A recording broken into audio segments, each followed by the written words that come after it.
Bonsoir à toutes, bonsoir à tous, c'est Peter et bienvenue dans cette analyse de la phase 3 du Marvel Cinematic Universe. Nous arrivons dans la dernière ligne droite. Plusieurs petites anomalies découlent de cette phase 3, à savoir Thanos et la chronologie du MCU. J'ai commencé à en parler dans la précédente vidéo, mais là je vais devoir approfondir. Commençons par Thanos. Nous le voyons pour la première fois à la fin de Avengers en 2012, et ensuite nous le voyons dans le premier Guardian of Galaxy à la recherche de la pierre du pouvoir, dont les événements se situent en 2014. On le voit enfin sortir ses miches de son trône pour aller chercher le gant de l'infini à la fin d'Age of Ultron en 2015. Et après ça, il a fallu attendre 2018, soit la date à laquelle se déroulent les événements d'Infinity War, pour revoir le Titan fou. La question que je me posais, et que tout le monde se posait, c'est « Mais putain, qu'est-ce qu'il a foutu Thanos pendant 10 ans ?» J'avoue que j'avais très peur avant d'aller voir Infinity War, parce que ça allait être qui tout double. Mais sur ce coup-là, Marvel Studios et les frères Russo nous ont donné des réponses satisfaisantes. Ce problème s'applique aussi aux Gardiens de la Galaxie. Puisque les deux films se déroulent en 2014 et qu'Infinity War se déroule en 2018, est-ce que quelqu'un peut me dire ce qu'ont foutu les Guardians pendant 4 ans? Monsieur James Gunn peut-être? Ah, mais non, c'est vrai. Vous avez été viré de Marvel Studios. Tokarv.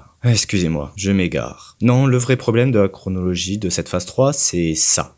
Là, vous avez les films dans leur ordre de sortie au cinéma. Nous allons enlever Guardian of Galaxy Volume 2 et Captain Marvel puisque je les ai déjà replacés dans la phase 1 et 2. Nous allons placer Ant-Man en début de phase 3 et voilà donc les 10 films qui constituent la phase 3. Mémorisez-les bien, c'est bon ?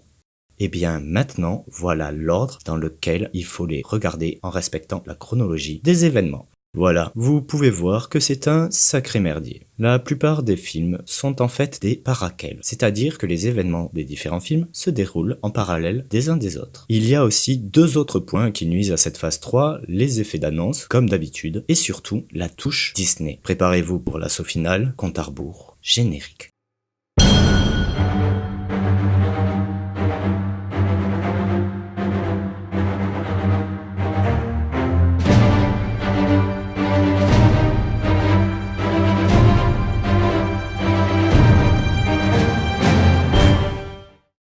Et nous commençons donc avec Ant-Man. La production de ce film a été assez difficile puisqu'à l'origine, il devait être réalisé par Edgar Wright. Sauf qu'il y a eu de nombreuses divergences d'opinion entre lui et Marvel Studios et le film a été réalisé par Peyton Reed et co-scénarisé par Paul Rudd, l'acteur principal du film. Lorsqu'il est sorti, j'ai beaucoup aimé ce film. Il était frais, sympa, drôle, mais il faut avouer qu'il n'apporte pas grand chose de nouveau au MCU. En fait, le film Ant-Man, c'est Iron Man 1 version sympa, version familiale. Là où Tony Stark est un gros industriel, se faisant des millions en fabriquant des armes et reçoit des prix et la reconnaissance, Scott Lang, lui, est un informaticien qui a fait de la tôle pour avoir joué les Robins des Bois en redistribuant aux gens l'argent que la compagnie Vistacorp s'était fait en les arnaquant. Le père de Tony a travaillé avec Captain America et le Shield sans problème, alors qu'Hank Pym, le mentor de Scott et figure paternelle du film, ne veut pas partager le secret de ses recherches et quittera le Shield avec pertes et fracas. L'entourage de Tony pourrait se résumer aux intelligences artificielles qui font office d'enfants mal aimés quand Scott a une vraie famille. Pour ce qui est des femmes, Iron Man est un dragueur qui change de copine comme d'armure et va mettre du temps pour assumer les sentiments qu'il a pour Pepper Potts. Scott se fait complètement dominer par son ex-femme ainsi que par sa nouvelle partenaire Hope Van Dyne alias la Guêpe. Et enfin l'ennemi, que ce soit Obadiah Stane dans le premier Iron Man ou Darren Cross dans Ant-Man, leur motivation est de mettre la main sur les avancées technologiques de Tony et Hank Pym pour les revendre à l'armée, mais aussi pour satisfaire leur désir de pouvoir personnel. En résumé, comme je le disais, Ant-Man, c'est Iron Man 1, version familiale, une version plus Disney. L'un des rares intérêts du film, en dehors de la réalisation et des monologues de Louise qui sont à tomber, c'est de nous présenter un nouveau héros qui pourra participer à la guerre civile des super-héros dans Captain America Civil War. Malgré son côté très sympathique, je ne considère pas le film Ant-Man comme étant un indispensable au bon visionnage de la saga, tout comme sa suite Ant-Man Easy Works. Enchaînons avec Captain America Civil War. Réalisé par les frères Russo, Captain America Civil War conclut l'arc « Il faut sauver le soldat Bucky », amorcé dans Winter Soldier. Je considère ce film comme un Avenger de bis, et je pense sincèrement qu'il était une sorte de test pour les frères Russo. Un test qui permettrait de voir comment ils allaient s'en sortir avec les Avengers, puisqu'il était prévu qu'ils réalisent Avengers 3 et 4. Avec Civil War, nous arrivons à l'ultime désaccord entre Steve Rogers et Tony Stark qui va provoquer la séparation des Vengeurs. Tout commence par une mission en Afrique où les nouveaux Vengeurs essayent d'arrêter Crossbones, un ennemi de Captain America et ancien membre de l'Hydra. Pris au piège, le terroriste déclenche une bombe que Wanda propulse dans les airs pour protéger les civils de l'explosion, mais malheureusement, son choix engendre tout de même des victimes. L'ONU envoie le général Ross comme représentant pour proposer l'accord de Sokovia afin que les missions des Avengers soient désormais encadrées. Et c'est de là que va naître la rupture entre Tony, qui approuve cette réglementation parce qu'il culpabilise sûrement à cause des actes d'Ultron et de ses autres choix faits par le passé, et Steve Rogers, qui se méfie du contrôle des institutions administratives sur ses activités à cause des expériences qu'il a vécues durant la Seconde Guerre mondiale et ceux du film Winter Soldier. Les autres membres des Avengers vont choisir un camp par rapport à leurs propres expériences, mais aussi leur affinité, ce qui va provoquer le conflit et leur séparation. Il y a tout un tas d'autres sous-intrigues qui se développent durant le long métrage, mais voilà comment nous pouvons résumer Civil War. Beaucoup de fans ont été déçus à l'époque par ce film, mais ce n'est pas mon cas. Leur déception vient du fait que le film retranscrit mal l'importance que Civil War avait dans les comics au cinéma. Personnellement, je savais qu'il était impossible d'adapter dans un film de 2 heures la saga Civil War qui fait 7 tomes de 300 pages. Il y a trop de protagonistes et de différents points de vue dans la BD pour pouvoir en faire une parfaite adaptation cinématographique. Et je trouve le résultat plutôt bon. Le tout est cohérent et il nous présente tout un tas de nouveaux personnages pour le MCU, notamment Spider-Man et surtout Black Panther. Alors là, ça va aller très vite puisque j'ai déjà fait une critique de ce film sur Tumblr et vous pouvez trouver le lien dans la description. J'ai adoré le film. Je vais aborder un point sur lequel je ne me suis pas attardé à l'époque, le renouvellement de la Trinité Marvel. J'ai déjà évoqué cette idée dans la première vidéo. La Trinité Marvel repose actuellement sur Iron Man, Captain America et Thor. Si Captain Marvel semble être la remplaçante toute rêvée pour Steve Rogers, T'Challa, en tant que prince du Wakanda, pays à la technologie incroyablement avancée, est le parfait prétendant pour prendre la place de Tony Stark. Lorsque j'ai vu pour la première fois Infinity War au cinéma, j'étais accompagné de 2 amies, Christelle et Virginie, qui n'avaient pas vu Black Panther avant cette séance. Elles ne connaissaient donc pas T'Challa, ni ses proches, ou l'importance du royaume du Wakanda dans l'univers Marvel. De fait, elles étaient moins impactées, moins émues, moins concernées par le rôle de Black Panther et ses proches dans Infinity War. C'est pour cette raison que je considère le visionnage du film Black Panther comme un indispensable pour apprécier pleinement l'intégralité de la phase 3. À la grande différence de Spider-Man Homecoming. Je vais commencer par le point positif, le méchant du film, le vautour, incarné par Michael Keaton. Choisir le vautour comme adversaire est l'un des rares points d'originalité du film, et il faut avouer qu'il crève l'écran. Mis à part ce point, le film est vraiment pas terrible. Les failles sont tellement nombreuses que je ne sais pas par où commencer. Allez, au hasard, le scénario. Il a littéralement 6 ans de retard. Adrian Toomes, joué par Michael Keaton, possède une compagnie d'assurance et de reconstruction qui pensait se faire un paquet de blé après les événements de New York. Sauf que, la destruction de la ville étant causée par des aliens, le SHIELD et Stark Industries se chargent de retaper la ville et de récupérer les vestiges de la technologie alien qui traînent un peu partout. Ce manque à gagner provoque la faillite de la société d'Adrian Toomes, mais qu'à cela ne tienne, Adrian va utiliser la technologie des Kitori, qu'il a dérobée, pour que lui et sa bande fassent des braquages et de la revente d'armes. Ce genre de scénario aurait été intéressant en ouverture de phase 2 et aurait permis de présenter le personnage de Peter Parker avant qu'il ne devienne Spider-Man. C'est un avis très personnel, mais ce scénario aurait été parfait pour Iron Man 3 au lieu de la bouse qu'on a eue. Mais le plus gros défaut du film, ce n'est pas le scénario qui a 6 ans de retard, ni les scènes reprises au Spider-Man de Sam Raimi ou de Mark Webb. Non, le plus gros défaut, c'est lui. Et là, nous allons parler de la touche Disney. Oui, parce que jusqu'à présent, j'ai pris sur moi. Je n'ai rien dit sur les scènes de Black Panther reprises au Roi Lion. Je n'ai rien dit non plus lorsque la cape du Docteur Strange se la joue tapis volant façon Aladdin, ridiculisant le sorcier en plein combat. Et aucun râle n'est sorti de ma bouche lorsque nous avons eu droit à un remake du premier Iron Man avec le héros le plus insignifiant de l'histoire des Vengeurs. Mais là, est-ce que c'était obligé de donner le rôle principal de ce nouveau Spider-Man à Dumbo? Et le tout filmé dans le décor d'High School Musical. Putain. Oui, Jean-Paul, tu veux rajouter quelque chose? Mickey, Mickey, tu nous as niqué, on est dans ton supermarché, on est dans ton supermarché.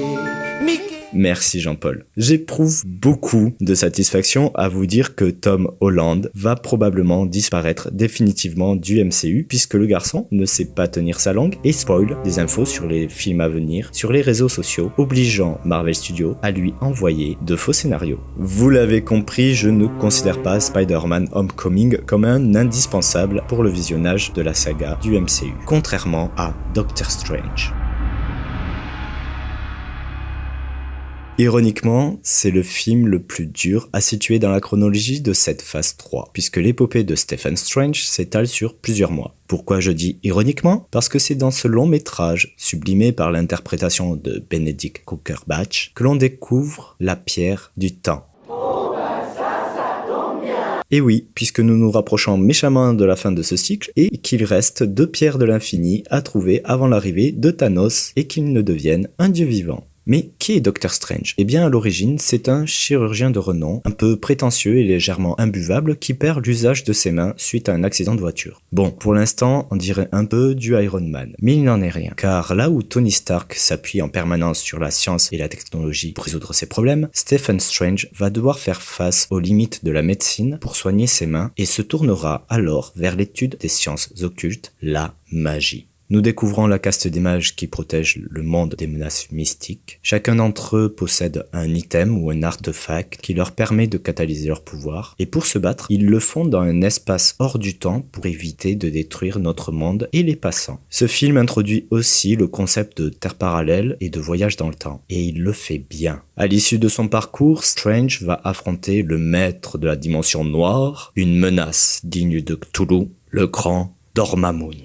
Et même dans ce combat final, le duel est original et ingénieux. Il y a tout de même une petite ironie dans ce film. Une ironie ou un problème scénaristique, appelez ça comme vous voulez. Dans la précédente vidéo, j'avais fait un commentaire sur la scène post-générique de Thor The Dark World où Volstagg explique qu'il est imprudent de garder 2 pierres de l'infini l'une près de l'autre. Avec Doctor Strange, nous en arrivons à 3 pierres de l'infini gardées sur Terre. Et je trouve assez ironique qu'il est dangereux de garder 2 pierres sur Asgard remplies de dieux guerriers, mais que ça ne pose aucun problème à personne d'avoir 4 pierres de l'infini sur Terre, le peuple le moins avancé technologiquement de la galaxie. Voilà, je voulais juste mettre le point sur cette petite incohérence scénaristique, mais ce problème ne relève pas du scénario de Doctor Strange, mais d'un manque de cohérence de la part du MCU en règle générale. Que ce soit par son charisme, sa puissance et les connaissances qu'il possède sur les secrets de l'univers, je n'hésite pas à dire que Doctor Strange est le digne héritier de Thor au sein de la nouvelle Marvel Trinité. Bref, c'est pour toutes ces raisons que je considère Doctor Strange comme indispensable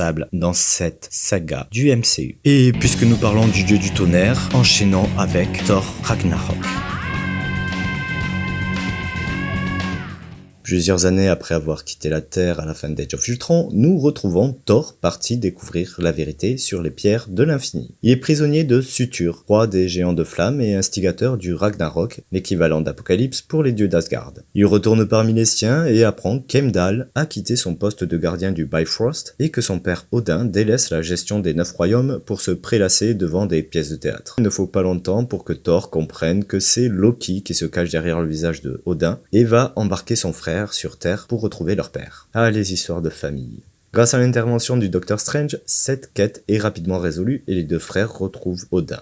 J'en profite pour vous faire remarquer la référence à Sherlock Holmes dissimulée dans l'adresse du Docteur Strange. C'est un petit clin d'œil que j'ai particulièrement apprécié. Odin révèle à ses fils que son temps est révolu et que sa mort va libérer la plus grande menace auquel les 2 frères devront faire face. Leur sœur Hela, la plus puissante des enfants d'Odin et occasionnellement la déesse de la mort. Ne rigolez pas, c'est une véritable menace. J'ai une sœur et très sincèrement, une sœur aînée en rogne vaut largement un Hulk en colère. Lâche un pouce bleu si toi aussi tu as une sœur qui t'a tyrannisé pendant ton enfance. Donc, à peine apparue, Hela détruit Mjolnir, le marteau enchanté de Thor, et expédie les 2 frères dont elle n'a jamais voulu dans une galaxie fort lointaine. Chose faite, elle partira à la conquête d'Asgard et massacrera tous ceux qui se mettent sur sa route et s'empare ainsi du trône. Thor, quant à lui, atterrit sur Sakahar, une planète hostile au fin fond de la galaxie. Déprimé par la perte de son marteau, il sera pitoyablement capturé par une Valkyrie renégat. Dévêtu de ses habits de dieu d'Asgard, Thor est expédié au jeu du cirque intergalactique où il retrouve un vieil ami que nous n'avions pas vu lui aussi depuis Age of Ultron. D'ailleurs, Hulk, tu peux nous dire comment tu es arrivé jusqu'ici, s'il te plaît ?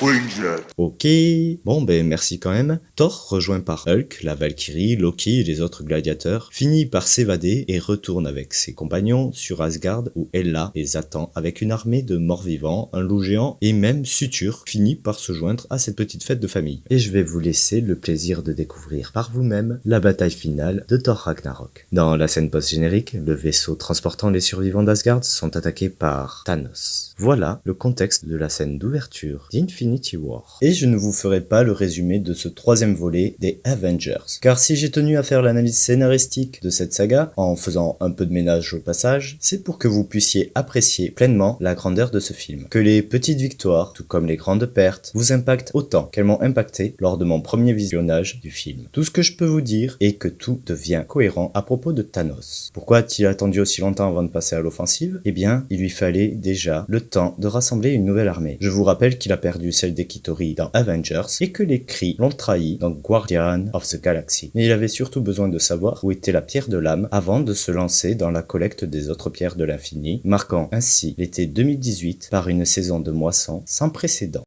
Bilan de cette phase 3. Hormis Ant-Man et Spider-Man Homecoming, qui à mon sens ne sont pas indispensables sans pour autant être des boosts intergalactiques, la plupart des films de cette phase 3 sont à regarder. La difficulté était de savoir dans quel ordre, mais grâce à mon travail, cela vous est désormais possible. Et ne me remerciez pas, tout le plaisir a été pour moi. Pour celles et ceux qui ne l'auraient pas compris, le but de cette série de vidéos était de vous permettre d'apprécier pleinement le visionnage d'Avengers Infinity War et de vous préparer au final de cette saga prévue pour avril 2019 Avenger 4. Mais je vous sens interloqué. Oui, vous qui êtes devant votre écran, vous vous dites « Mais il n'a pas parlé d'Ant-Man et Zewop, ce con. Il se fiche de nous. C'est pas possible !» Eh bien non. Chères spectatrices, chers spectateurs, je vous ferai part de mes impressions sur ce film et de mes pronostics sur l'avenir du Marvel Cinematic Universe dans une prochaine vidéo. En attendant ce jour, je vous dis à bientôt. C'était Peter Baker pour les critiques héroïques. Ciao.